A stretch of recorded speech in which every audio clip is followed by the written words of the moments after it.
Hi, I am Keith, and I got to tell you, I've never been a box office guy. I've never been a guy that's come to you and talked to you about the box office and who's going to make what and who's going to make the most money and project totals for you. It's just not my world. I'll come to you and I'll talk to you about what movies I think are good. I will talk to you about what movies I think are worth your time. I kind of jump on the grenade of the bad movies. I take it for the team and say, don't see this. If you decide to go and see it after, that's on you. But I've tried to help you out and so you can, make best use of your time and not go and see anything. I've never been a box office guy. So I'm here today to talk to you about this upcoming big box office rivalry that's about to go down next week. And I'm excited about it. Of course, I am talking about the fact that we are going to have Barbie and Oppenheimer going against each other next weekend. Now, this is exciting. Coming from the non-box office guy, I'm very interested in this. And there's a big story here. On the one hand, we've got the lovable doll that has been, entertaining kids, and kids have been playing with this doll for generations. And then we've got one of the best IMAX filmmakers in Christopher Nolan. I say one of the best because, in my opinion, Denis Villeneuve took that title from him with Dune. But Christopher Nolan is still widely respected. When you look at his movies, you're not looking at, the actors that are in them. It's a Christopher Nolan movie. The Dark Knight trilogy, Christopher Nolan. Interstellar, Christopher Nolan. Inception, Christopher Nolan. Of course, you could go and you can name the people that were in them, but regardless of the cast, it's his vision that gets you through. So several months ago, they announced that Oppenheimer was going to be released on July 21st. Wasn't much of a surprise. Didn't surprise a lot of people with that. Christopher Nolan's movies, for the most part, are released in July. But then, wouldn't you know that Barbie decided, or I should say, the studio behind Barbie decided that Barbie was also going to be released on July 21st. Seems a little crazy. Most of the time, studios will make sure that their big projects and their big ventures are not released at the same time. Not the case here. For whatever reason, they decided that, hey, you know what? We're going to go up against Christopher Nolan. Well, it's a bit of a backstory there. So, of course, Christopher Nolan, and for whatever reason, I always have to say his full name, but he was with Warner Brothers up until now. He was releasing films under the Warner Brothers banner. And then there was some back and forth in regards to his last movie, Tenet. He wanted Tenet to be released in theaters, and then Warner Brothers came out with their streaming service, HBO Max, I think it was called. And Nolan was like, no, I want my films to be shown in the theater. I don't want it to be shown on a streaming service. So some back and forth, and Nolan ended up leaving Warner Brothers, and this is the first film that he has with Universal. But wouldn't you know that the same studio behind Barbie is Warner Brothers? So there's some talk about maybe this is Warner Brothers' way of getting back at him and things of this nature. It's very interesting.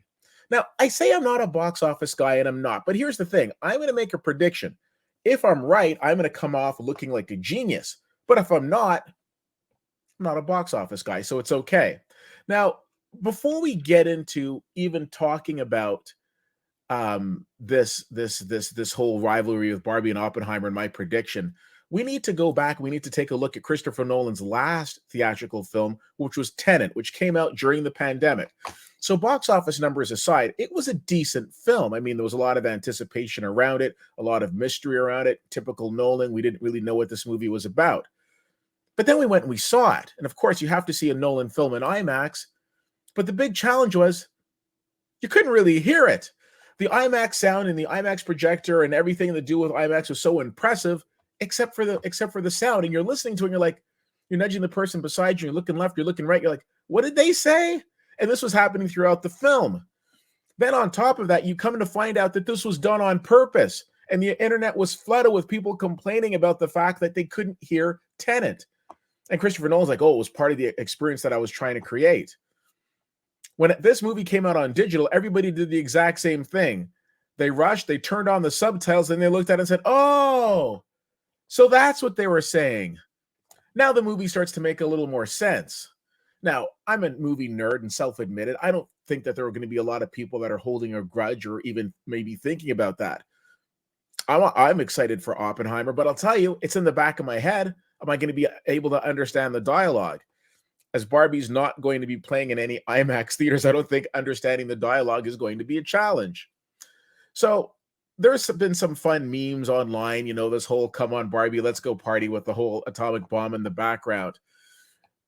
The reason why I'm going to predict for you that Barbie is going to dominate Oppenheimer at the box office isn't because I think people are annoyed with Nolan after Tenet and after the fact that they couldn't hear the sound properly. I think it goes a lot deeper than that. Now I want you to take a look at this slide, and I'm going to leave this up here for a moment. I want you to take a look at this, and I want you to tell me what these 5 projects have in common: Crazy Rich Asians, Black Panther, Sex and the City, 50 Shades of Grey, and Game of Thrones. I particularly put in a poster from the 6th season of Game of Thrones, so I will specify the season finale of Game of Thrones. Crazy Rich Asians, Black Panther, Sex and the City, 50 Shades of Grey, and the season finale of Game of Thrones. What they all have in common, from my perspective, is they're all events. They're all events. And you can define events by multiple ways, and I'll tell you exactly what I'm looking at. I am looking at one of those situations that comes along once in a while where people are beyond excited for the project. Crazy Rich Asians. This was a major film with a predominantly Asian cast. We had a lot of people, of course, from the Asian community excited about it. Of course, a lot of people who read the book excited about it. The box office numbers showed that.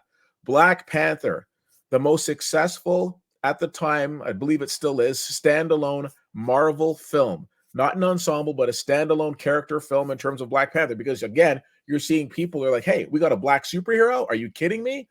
Coming out to the theater. Now let's look at some of these other projects. Sex and the City was a widely successful television show. When that was released in the theater, it was girls' night out. It was like this huge celebration. Same could be said for 50 Shades of Grey. I remember going on a double date to that film, and I think me and my buddy Bryce were the only 2 guys in the theater. And of course, Game of Thrones. I wasn't, as I've documented on this channel, I wasn't a big Game of Thrones fan. I binged the entire series in 2 weeks, maybe because I didn't want the FOMO to kick in, but I wanted to understand what all the hype was about. But all of these projects together are events. Christopher Nolan releasing a movie is a big deal, and people are excited about it. But Barbie's an event. Over the last few weeks, as I've been going to the same places I usually go, I hear the chatter. People are excited about this film. People who usually don't go to the movies are excited about checking out Barbie. We're in a world right now where when you go to the theater, it's reserved seating. But if we weren't, it wouldn't be going into the Barbie screening and hearing, hey, is that seat taken beside you? It would be like, is that row free? People are excited because you're not just going to see what I would call the GNO, which you never underestimate, which of course is the girls' night out. Yes, you're going to see groups of ladies going out and going for dinner and then going out to see Barbie, but it's also generational. I know lots of friends who are excited about taking their daughters to see it and taking their sons to see it, taking their husbands to see it. Large groups of people are excited about this movie. I'm not saying to you that Tenet's not going to, Oppenheimer's not going to do well. I just don't think it's going to do as well as Barbie. I mean, this is an exciting time. I mean, a year ago, I wouldn't be doing a piece about 2 films dominating the box office and being overly exciting. Because last year, other than Maverick, Top Gun in the summer, and then of course the Avatar film, I mean, it was kind of hit or miss with a lot of films. I don't think either one of these films misses. If we're saying that both of these films are good and they're entertaining and we're on an even playing field, I don't see how Barbie isn't going to be more successful. Now, there was an interesting piece that I came across where it was, I believe, AMC Theaters in the States has already said that 20,000 moviegoers have already booked the Barbie Oppenheimer double feature. I think that's amazing. So basically, they're going to go see one movie and then they're going to jump into the theater and see the next. Next week, I'm going to be seeing Barbie on Wednesday, and then I'll see Oppenheimer on Thursday. And of course, we'll have those reviews for you. But right now, today, I'm predicting opening weekend, I believe we'll go to Barbie, but I think overall box office will go to Barbie. I'm excited for this. I'm a nerd that way, but I'm okay with that. So at the end of the day, I am predicting for you that Barbie will outtake Oppenheimer at the box office. If I'm right, feel free to refer to me as Keith Whittier, box office cinematic genius. But if I'm wrong, just remember, I'm not a box office guy.